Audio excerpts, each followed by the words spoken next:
tanaw nila ang liwanag mo. Tuyan ka ng pagmamahal, pinakala ng may kapal ngayong Pasko. Magniningning ang Pilipino. Ngayong Pasko, magniningning ang Pilipino. Saan man sa mundo tanaw nila ang liwanag mo. Tuyan ka ng pagmamahal, pinakala ng may kapal ngayong Pasko. Magniningning ang Pilipino. Pasko, magniningning ang Pilipino. Saan man sa mundo tanaw nila ang liwanag mo. Tuyan ka ng pagmamahal, pinakala ng may kapal ngayong Pasko. Magniningning ang Pilipino. Pasko, magniningning ang Pilipino. Saan man sa mundo tanaw nila ang liwanag mo.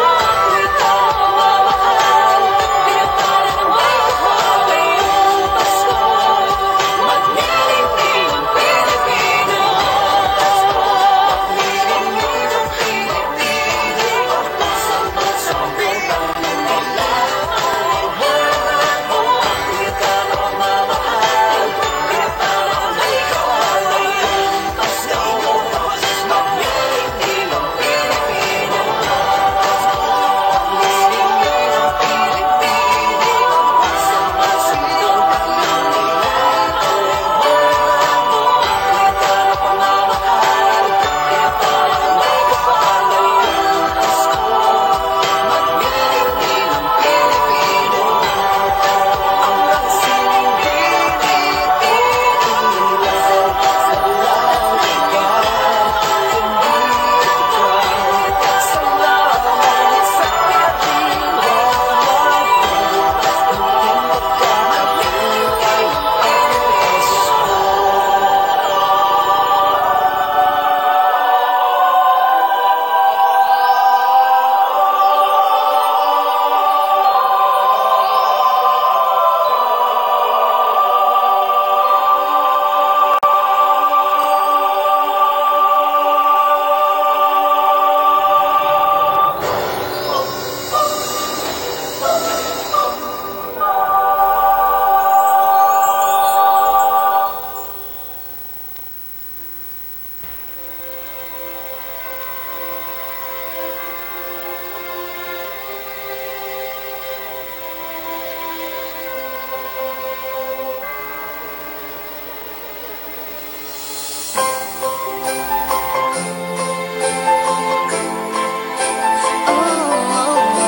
Maraming araw sa ating buhay ang hinahanap, may kalayuan.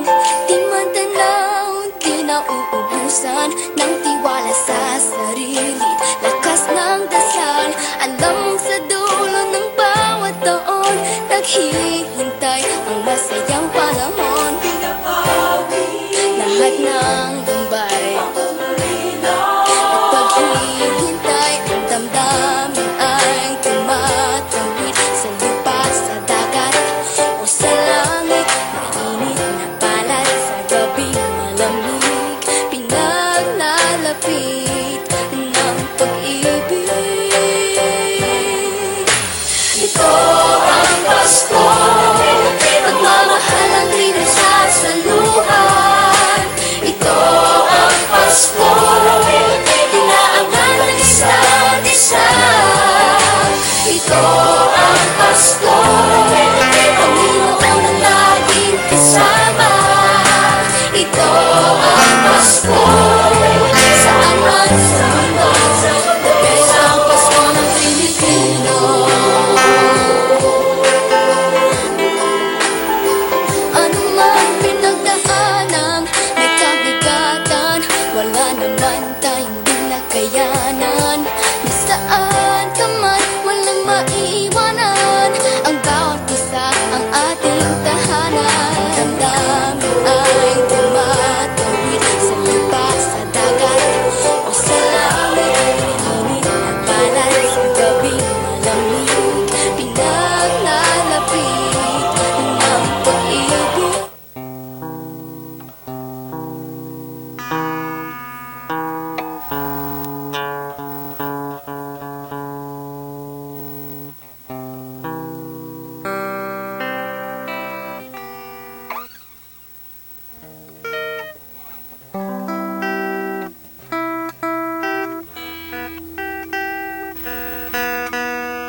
bagay na ito sa Panginoon Jesus. Kapag pinalangin ko ng mga makasalanan ay sinabi na, Ama, dumating na ang oras. Lalahitin mo ang iyong anak upang ikaw ay lalahitin ng anak. Gaya na nabinigay mo sa kanya ang kapamalahan sa lahat ng laman upang hanggan ang lahat ng ibinigay mo sa kanya. At ito ang buhay na walang hanggan, na ikaw ay makilala nila na iisang Diyos na tunay at siyang iyong sinugo sa makatuwid bagay si Jesucristo. Nilalhati kita sa lupa pagkaganap ko ng gawa na ipinagawa mo sa akin. At ngayon, Ama, lulhatiin mo ako sa iyo rin ng kalwalati ang aking tinamo sa iyo bago ang sanglibutan ay naging gayon. Ipinahayag ko ang iyong pangalan sa mga tao na ibinigay mo sa akin mula sa sanglibutan. Sila'y iyo at sila'y binigay mo sa akin at tinupad nila ang iyong salita. Ngayon ay nakilala nila na ang lahat ng mga bagay na sa akin ay binigay mo ay mula sa iyo. Sapagkat ang mga salitang sa akin ay binigay mo ay binigay ko sa kanila at kanilang tinanggap at nakilala nilang tunay na nagbuhat ako sa iyo at nagsipaniwalang ikaw ang nagsugo sa akin. Idinadalangin ko sila, hindi ang sanglibutan ang idinadalangin ko, kundi ang mga sa akin ay binigay mo sapagkat sila iyo. At ang lahat ng mga bagay ay iyo at ang mga iyo ay akin at ako'y lumalhati sa kanila.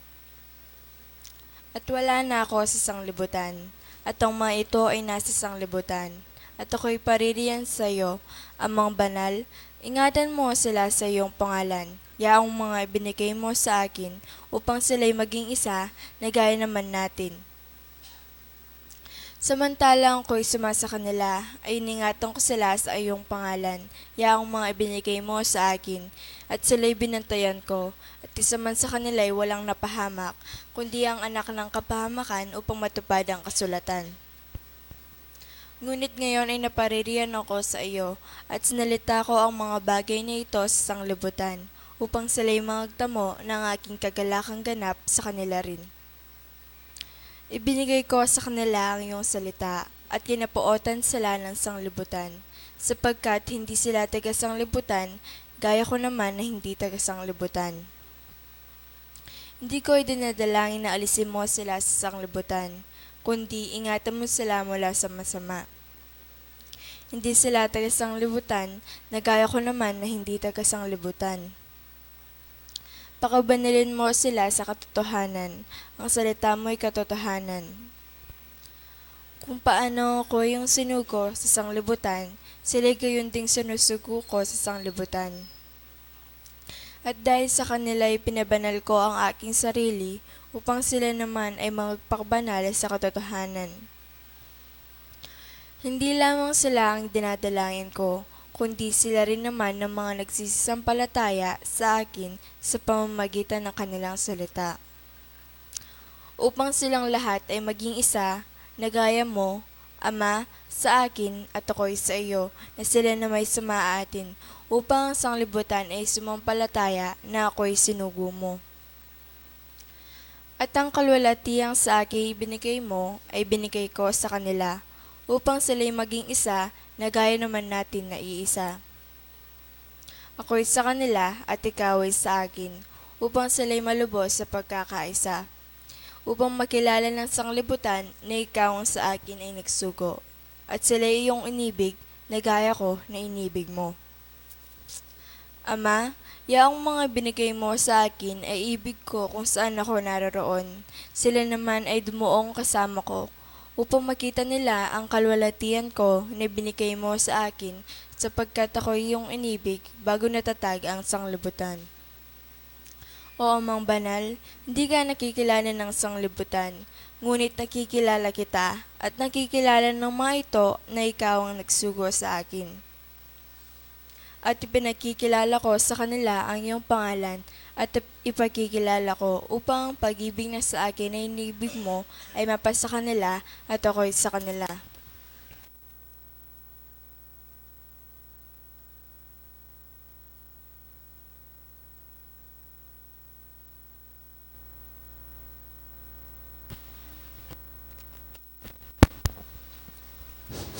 Mamaya pa tamo po.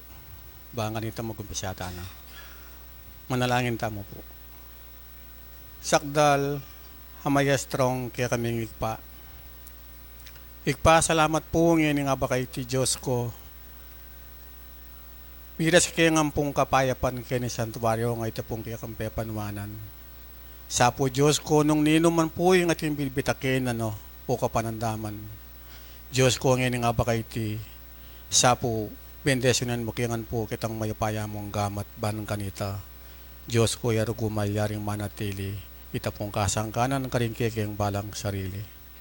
Igpangin nga ba kay ti Diyos ko ngayon rugong mag-aral kami kimbiyan ng eskwelaan. Sa po Diyos ko ganap may sapong panimunan, ing balang metong kaya kami ngayon nga ba kay ti. Diyos ko ngayon nga ba kay ti papapuryan dakat pasalamatan, kim pagkalub mo pong paggabi kaya kami ang pong sikanan, king kilub na po ni Aldo. Sa po Diyos ko, ngayon nga ba kay ti Diyos, ipamag-aral kami, bang puryanda ka, ang pong suyuan, ngayon nga ba sa po Diyos ko, dyan makiyang ang pong paraparang kabesnan, ang pong pamibata, ang pong pamagkusaban kanita Diyos ko, manyang kiyang malayang makapaminto, ang pong makapanuparan, karimbure mo. Ipangin nga ba kay ti Diyos ko, ikiyang ang pong sablang may kakapatad, sa po yung pamagimpira sana kayangan puning kayang kasalpantayanan. Banang kanita Diyos ko, kaya po ay malyaring gibili, king abla. Igpangin nga ba kay ti Diyos ko, antimorin nga ba, bang pisabihan mila po bang kasulong na ning kayang kasalpantayanan. Sa po Diyos ko, kanap mo kayang ang pong pamalaan, din kayang balang sarili ang pong kaisipan banang kanita, makanyang kayang lalong maigit makagawa.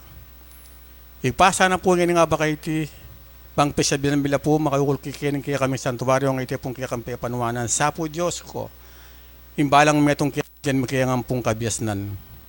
Banang kanita Diyos ko, bala pong lulwal ka rin kaya balang pasbulan mo niya sa pong panyulong ang pong pakinabang ka rin sablang taong makarandam. Sa po yung pangin nga ba kay ti Diyos ko, hanggang na po, kaya kami sablang kapatad. Manabat po ka rin gamit na rin kayong kasalpantayan, manabat po kayong matuwang gana po ka rin makayanak. Diyos ko sa po, yung lukan diya po yung banal mong upaya ang pong kalam sa po yung pa, manyan do pong ngayabating tingkarya lang sarili ka rin tingkabdang tungkulan kaya kanyan nga bak, ban kanita purat ang pasabing paibat kaya ka, ila pong malaring may bulalag ngayon nga bak, bakya pong lalong maigit, sumulong kitang mandana pa ka rin kayong kasalpantayanan. Igpasa na po tulutan mo ngayon nga ba kay ti Diyos ko, ikiyang ang pong sa balamig kakapatad, ang gana purat ang kiyang kapatad, ami ang mga andayawan ng nokarilaman pong basang kakarinan. Diyos ko, patnubayan mula, kiyang nga doon po ang bingilis siya mo sa po, kiyang nanuman pong diskarasya, ban kanita po ta pong magsikublila, bitbit diya po itang tula ang pong ligaya, kiyang karyalang balambi, ban kanita. Diyos ko, karing nga doon pang bukas, igpa, ilang ang po yung maging perasana ng kiyang kasalpantianan. Igpangin nga ba kay ti manipat po ka rin maitang sablang membro, ang gana po rin sablang manalakaran, kikikiyang kasalpantayanan. Sa po Diyos ko, may kakalagod ya sa po yung metong at metong milako sa itang pamidaki, ka rin kikiyang balang sarili. Ang gana po rin kikiyang pengaring mga pilampanginin pinandit Diyos ko. Kaya nga dorang na po nila po yung magsimulaan po, may patutuking kikiyang kasalpantayanan. Sa po yung padyan mo pa pong makabang biye, ang pong sikanan ba ng kanita, mayandag kaya pang malyaring nga gabayan ang pong ngayon daw pang malaya nga gawa rin tingkap ng tungkulan kaya. Pangin nga ba kay ti Diyos ko yung minupugisan ng salya sa yung sambitlan. Ding balang lalaman da po din kaya kayang puso ang pong kaisipan ikay paabalo mula. Igpaila po rin kaya kayang samu kaya ka. Ang pong panalangin ngayon nga ba Diyos ko sa araw makanya mo pong tanggapan. At makanya namin ang pong tanggapan tang malmong biyendesyo ng pong pamipala. Ipapamilitan po yung sabla kaya ka magpakapilan man. Iyan nasa po. Salamat po.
Maikling pagpapaliwanag sa simulain ng Espiritismo. Ang Espiritismo ay karunungang naukol sa uri, simula at patutunguhan ng Espiritu at sa pakikipag-ugnayan ng daigdigang nakikita sa daigdigang hindi nakikita sa pamamagitan ng talaytayan o medium. Patungo sa Diyos sa pamamagitan ng karunungan at pag-ibig. Sa labas ng Kawanggawa ay walang kaligtasan. Mayroon lamang iisang Diyos na walang hangganan, di nagbabago, makapangyarihan sa lahat, makatarungan at puspos ng pag-ibig. Ang lahat ng tao ay pantay-pantay at magkakapatid sa mata ng Diyos. Ang batas ng Diyos ang sumasakop sa lahat ng bagay at sa bawat pangyayari at ang umayon dito ay siyang tunay na relihiyon. Ang tao ay may pansariling pananagutan sa lahat at bawat paggawa niya, mabuti man o masama. Ang pag-ibig sa Diyos at sa kapwa ay siyang pinakadakila at pinakamataas na katuruan. Ang Espiritu ay pansamantalang nagkatawang laman o tao na siyang kasangkapan sa kanyang pagkasulong. Mananatili ang sariling pagkatao o kaangkinan ng Espiritu pagkatapos ng tinatawag na kamatayan. Ang pagsulong tungo sa kasakdalan o kabanalan ng Espiritu ay bukas lagi na sa lahat at bawat tao. Ang pakikipag-ugnayan sa mga banal o mataas na Espiritu, kabatlayaan sa mga tao ay siyang katotohanang napatunayan na ng mahabang panahon. Ang mga kaloob o biyaya sa panggagamot at pangitain na nasusulat sa Biblia ay may kabanalan na ipinakikilala ng medyo minidad.